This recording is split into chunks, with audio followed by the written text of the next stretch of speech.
J'ai pas tout d'un coup enfilé un costume de chanteur pour enfants. Je parlais beaucoup d'enfance. Déjà, il y avait des chansons comme Rentrée des classes ou comme T'es en l'air. Carpe diem aussi. Comment ? Carpe diem, ouais, qui se passait au collège.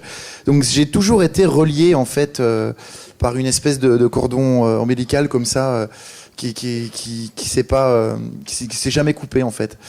Et naturellement en fait en 2007 j'ai ouvert cette parenthèse jeune public. Ça faisait longtemps que je voulais me réaliser dans cet univers-là et je l'ai fait d'une façon un peu étrange. C'est-à-dire que je suis parti sur un concept qui s'appelle enfantillage et c'était un peu un accident. Je vais vous dire pourquoi. Parce qu'il a été reçu un peu bizarrement par les professionnels, c'est-à-dire par les programmateurs de concerts et par la presse aussi. Parce qu'on m'a dit, écoute, voilà, c'est bizarre, mais ton truc, enfantillage, c'est pas de la chanson jeune public. Donc on n'arrivait pas à le positionner, à le compartimenter comme on fait beaucoup, dans le paysage jeune public. Alors je me suis dit, ben merde, je me suis planté en fait, c'est dommage. Mais finalement le projet, il a existé parce que c'était aussi une chanson qui parlait aux parents. On me reprochait ça, entre guillemets, hein, ça n'a pas fait un scandale, c'était tout à fait confidentiel.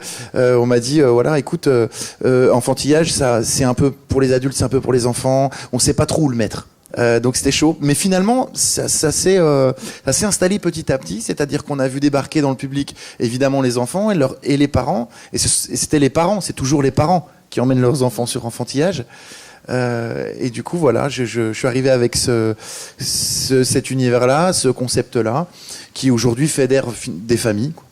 Donc c'est pas une chanson jeune public exclusive, parce que ça je sais pas le faire en fait. Dans la chanson on peut parler de tout.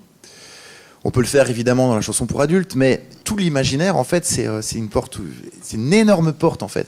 Et ce que je dis souvent, c'est que moi, j'essaie dans enfantillage de me mettre à la hauteur des enfants. Ça veut pas dire ça veut pas dire faire ça. Être à la hauteur des enfants, c'est au contraire essayer de trouver une grande échelle pour essayer de les atteindre, parce qu'en termes d'imaginaire, ils sont très très loin, ils sont très hauts, et moi, je les vois vraiment comme des très très grandes personnes. C'est ça, être à la hauteur des enfants. Donc j'essaie de faire ça. Et une liberté aussi, comme vous l'avez dit tout à l'heure, dans les styles, puisqu'on peut faire du hip-hop, faire du black metal, on peut faire des valses musettes, on peut faire de la musique du monde. Les enfants sont curieux, les enfants sont très ouverts, et on peut aller partout. Donc pour toutes ces raisons-là, c'est une liberté incroyable. Alors la poésie, je crois que c'est Baudelaire qui disait, c'est peut-être pas Baudelaire, mais tant pis, quelqu'un l'a dit de très bien, qui disait c'est la rencontre du son et du sens.